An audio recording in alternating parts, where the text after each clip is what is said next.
Ada potensi untuk berbuat maksiat, ada potensi berbuat positif. Nah, Imam Al-Ghazali itu tidak boleh membunuh keduanya. Karena kalau kita memiliki potensi negatif, misalkan marah, kemudian dendam, itu hanya diperbolehkan untuk ditahan supaya ada keseimbangan dalam tubuh manusia. Soalnya kalau satunya dibunuh itu membahayakan, berarti tidak seimbang manusia itu. Nah, itu Imam Ghazali memang pakarnya dunia, maka disebut Hujjatul Islam. Nah, seperti Sayyidina Umar bin Khattab. Sayyidina Umar bin Khattab itu kalau melihat lawan jenisnya itu langsung tertarik. Kemudian ada yang mengatakan, ya Amirul Mukminin, kenapa tidak dibunuh saja nafsunya itu biar ibadah kepada Allah Subhanahu Wa Taala itu lebih nyaman. Apa jawabannya? Dengan seperti ini saya itu ada tantangan hidup. Dengan seperti ini akhirnya bisa mendekat kepada Allah Subhanahu Wa Taala. Ada tantangan. Loh, kenapa? Dengan ada nafsu akhirnya dia itu bisa meredam, bisa menjaga, akhirnya beribadah kepada Allah Subhanahu Wa Taala itu dengan tantangan. Agar beda dengan malaikat. Kalau malaikat kan didesain sudah soleh secara asli, nggak pernah tertarik kepada maksiat. Tapi manusia kan tertarik. Tapi di situ ada man khafa maqama rabbih wa nahan nafsa anil hawa fa innal jannata hiyal ma'wa. Jadi pikiran supaya bening terus itu biasa sholat malam dan biasa puasa. Insya Allah maksiat-maksiat yang buruk-buruk dalam otak kita itu secara otomatis tersortir dengan sendirinya. Yang masuk dalam hati akhirnya yang positif. Insya Allah Ta'ala. Oke, baik. Alhamdulillah. Kita masuk ke pertanyaan selanjutnya, Ustaz. Jika mencari ilmu tapi terakhirnya malah tersesat, bagaimana hal itu bisa terjadi? Misalnya seorang tafakur mempelajari filsafat tapi akhirnya malah keyakinannya malah kejawen, Ustaz. Itu bagaimana? Makanya di dalam syarah Imam Muslim itu diterangkan inna hadzal ilma dinun fanzuru amman ta'khuduna dinakum. Itu juga dikutip oleh Mbah Hasyim Asy'ari dalam kitab beliau. Jadi ilmu itu adalah agama, maka carilah agama dari mana sumbernya. Misalkan belajar agama, siapa yang menjadi sumbernya? Kalau sumbernya itu suka membunuh, akhirnya jadi ISIS. Kemarin soalnya ada teman saya itu tersesat menjadi ISIS selama 7 bulan di Syria. Pokoknya tiap hari perang. Heran kan? Tiap hari kok harus membunuh. Orang yang tidak cocok dikafirkan, rela harus dibunuh. Kalian itu boleh membunuh siapapun walaupun dengan pisau dapur. Loh kok seperti ini?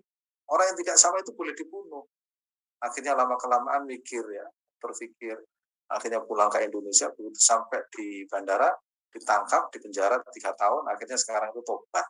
Nah, kemudian tobatnya itu dibuat sebuah novel dengan Abu Jihad kemarin dibedah. Nah, karena salah guru. Gurunya itu suka, pokoknya kita harus perang. Nggak tahu, ternyata yang diperang itu sedang sholat tahajud. Satu masjid dibunuh semua. Orang sedang sholat Jumat itu ditusuk, alasannya apa? Ini jihad coba. Salah guru. Salah filsafat juga seperti itu, akhirnya tersesat. Makanya di sini dalam syarah Muslim itu diceritakan, inna hadzal ilm, sesungguhnya ilmu itu adalah din. Ilmu itu adalah agama. Famdu amman ta'khuduna, maka lihatlah dari mana ilmu kalian dapatkan. Nah, ciri khas yang sederhana, kalau kita habis ikut pengajian, hati kita tentram, dengan keluarga enak, tetangga itu rukun, dengan suami rukun, dengan anak rukun, ya. Indonesia tetap dijaga, ini adalah rumah kita, ya. Makin cinta kepada Allah, cinta kepada Rasulullah, bukan hanya cinta, rindu kepada Rasulullah, itu berarti yang masuk dalam diri kita itu bagus. Begitu keluar itu, wah, ternyata tetangga saling tersesat, ini harus disingkirkan. Oh, itu berarti ada yang salah. Belajar kok malah lahirnya kebencian. Padahal perintah Nabi, kunu ibadallahi ikhwana. Jadilah hamba kalian yang bersaudara. Al-mu'minu akhul mu'min. Orang mu'min itu saudara orang mu'min. Yashuddu ba'dahum ba'dahum. Kalau ada yang salah, wal afina anin nas. Kalau marah disuruh wal kadzibin, tapi ini enggak. begitu mendengarkan pengajian langsung tetangganya nggak disapa, langsung orang yang selama ini bersama-sama dianggap tidak temannya. Nah, ini kan bahaya. Atau yang filsafat, yang selama ini nggak sholat, oh ternyata sholat nggak penting lah ya karena salah guru, salah guru.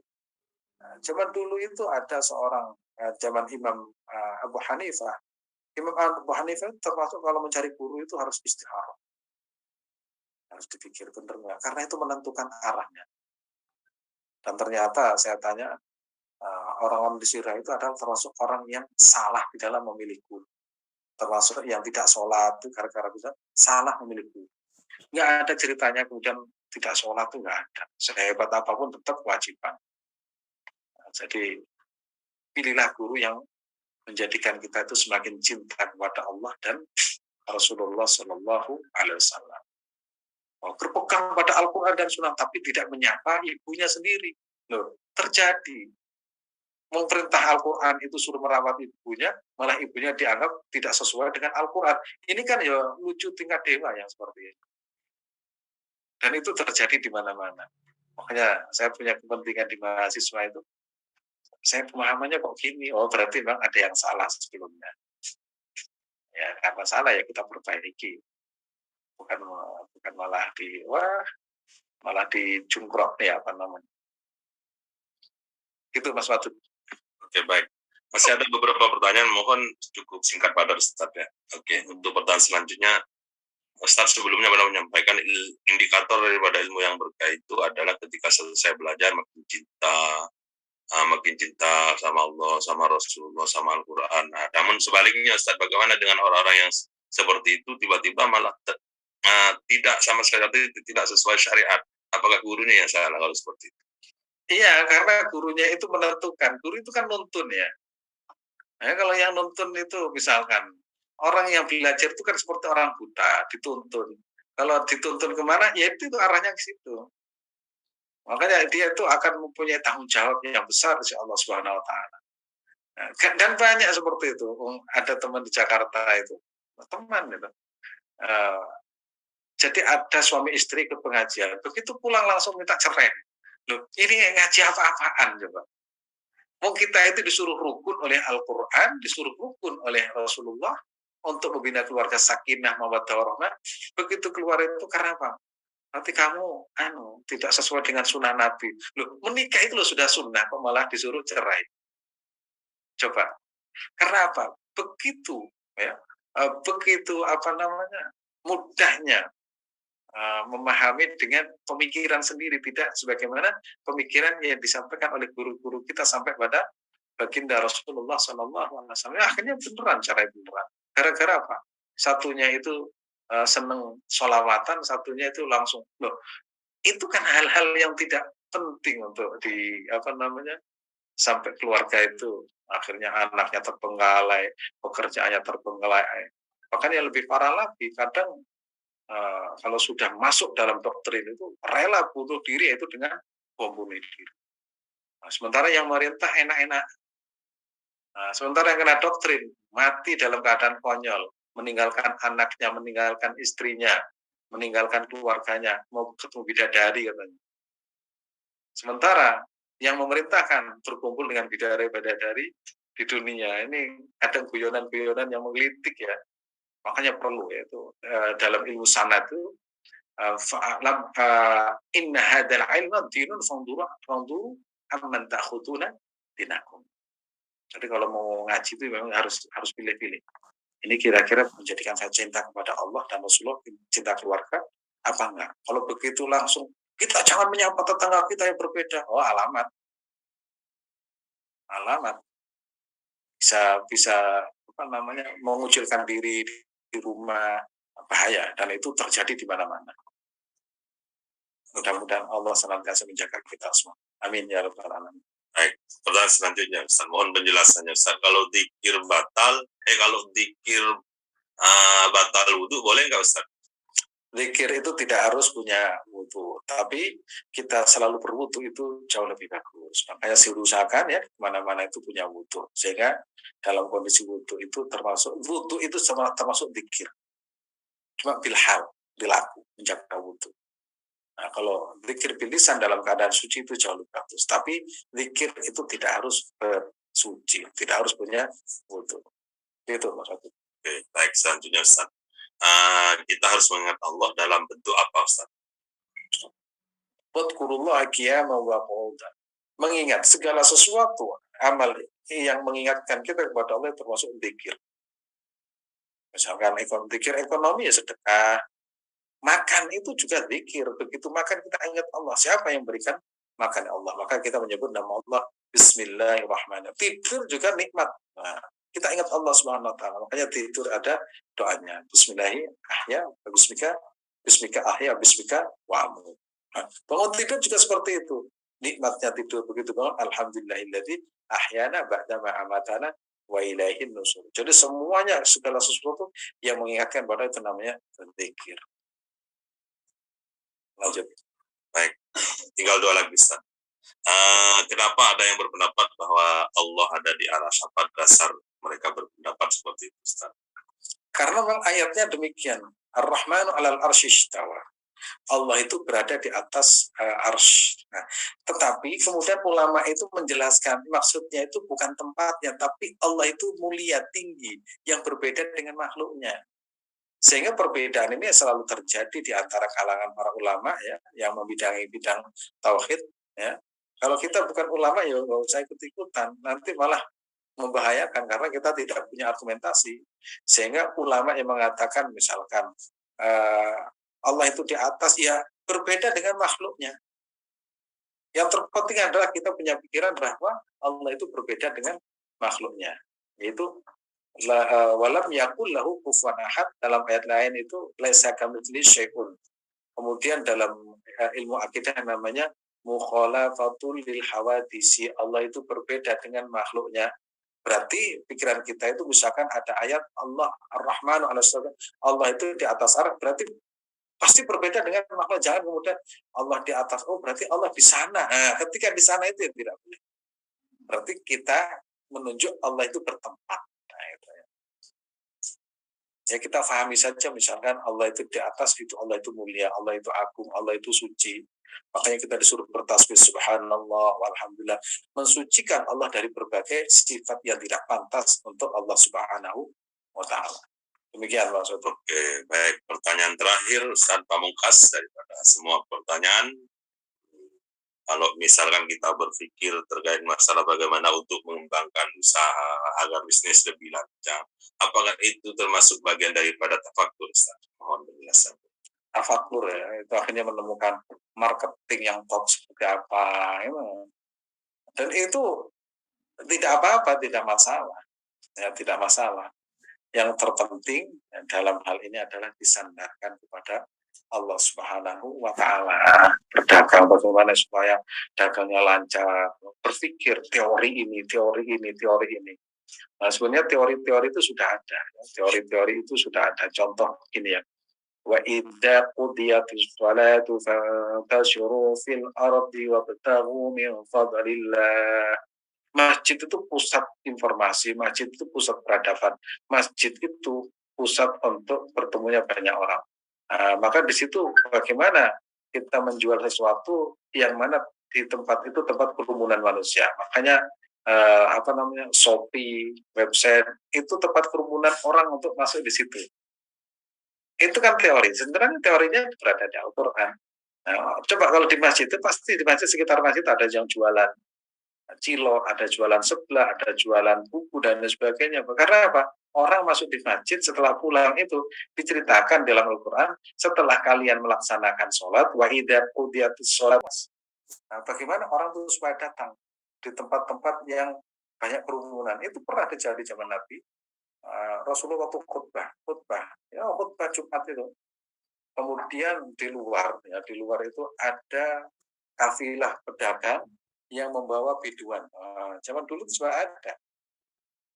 Kemudian mendengar kira-kira kalau kita ilustrasi ada musik, kemudian ada biduan, nyanyi-nyanyi, kemudian para sahabat itu keluar dari masjid.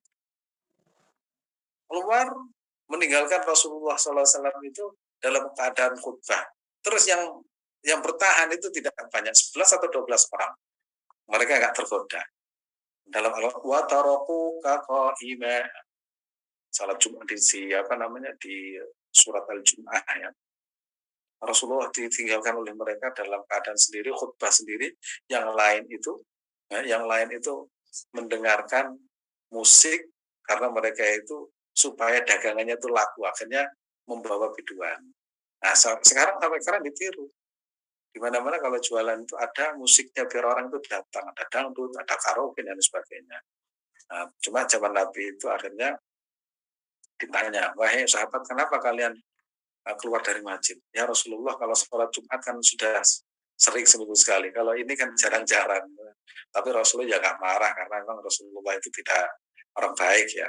Kita itu mungkin bisa kita bisi itu orang yang berbeda. Tapi itu sebuah cerita bahwasanya kita itu harus berpikir bagaimana mendatangkan orang supaya tertarik pada barang kita. Tentunya dengan hal-hal yang baik. Ya, entah itu, apalagi zaman sekarang malah lebih gampang. Pasar online, pasar digital. Itu Bang Khatib. Gak apa-apa. Oke, baik. Alhamdulillahirrahmanirrahim. Kita sudah semua pertanyaan-pertanyaannya. Alhamdulillah Bapak Ibu, mudah-mudahan bisa dipahami dari hikmah yang ke-257 ini. Insya Allah kita banyak belajar. Hikmah yang 257 ini terkait masalah bagaimana kita bertafakur kepada Allah Subhanahu wa taala. Namun jangan sampai kita tafakur terhadap dannya Allah. Namun kita harus bertafakur pada ciptaannya, bukan pada penciptanya. Karena kalau kita sampai pada masuk pada qadarnya Allah, tentunya kita tidak mampu ya. Maka mungkin di luar itu kita masih bisa untuk bertafakur, baik itu ciptaan Allah, bagaimana Allah menciptakan unta, menciptakan makhluk-makhluk yang lain dan lain sebagainya, sehingga insya Allah di situ kita insya Allah bisa secara istiqomah ya, walaupun pada kenyataannya kita ya belum sampai juga di situ, tapi insya Allah dengan adanya seperti ini mampu memberikan kita bagaimana kita berpikir terhadap ciptaan Allah Subhanahu wa taala. Karena berpikir itu pada ciptaannya itu tidak hanya sebatas itu saja. Bisa kita berpikir terhadap ayat-ayat Allah, berpikir pada nikmat-nikmat Allah, bisa berpikir juga terhadap pahala yang kita dapat, bisa berpikir pada adab yang kita dapat juga dari Allah, bahkan bisa berpikir terhadap kebaikan atau bahkan pada renggangnya kita kepada Allah Subhanahu wa taala. Kenapa kita jauh kepada Allah seperti itu, insya Allah ya Bapak Ibu semuanya. Baik, alhamdulillah, untuk lebih menyempurnakan kajian kita pada pagi ini, Ustaz, mohon ditutup dengan doa pada Ustaz. Terima kasih. Pada pagi hari ini mari kita tutup dengan doa. Mudah-mudahan Allah Subhanahu wa taala senantiasa memberikan curahan rahmat kepada kita semua. Yang sakit mudah-mudahan diberikan kesembuhan, kesabaran dan ridha dengan sakitnya. Yang kesulitan ekonomi mudah-mudahan Allah berikan jalan keluar. Yang punya utang mudah-mudahan Allah berikan kemudahan, rezeki bisa nyaur utangnya ya. Kemudian yang punya anaknya sedang belajar, insya Allah menjadi anak yang soleh ya. Yang belum punya pasangan mudah-mudahan Allah berikan pasangan yang soleh dan solehah. Yang tua ya, mudah-mudahan mereka tetap sehat, tetap kuat di dalam beribadah kepada Allah Subhanahu wa taala. Yang belum haji juga seperti itu, mudah-mudahan diberikan karunia rezeki ya, rezeki panjang umur, rezeki yang berkah dan melimpah, bisa berziarah ke Makkah Al-Mukarramah. Amin ya rabbal alamin. Bismillahirrahmanirrahim. Hamdan syakirin, hamdan na'imin, hamdan hamidin, hamdan yuafi ni'amahu wa ikafi mazida. Ya Rabbana lakal hamdu kama yanbaghi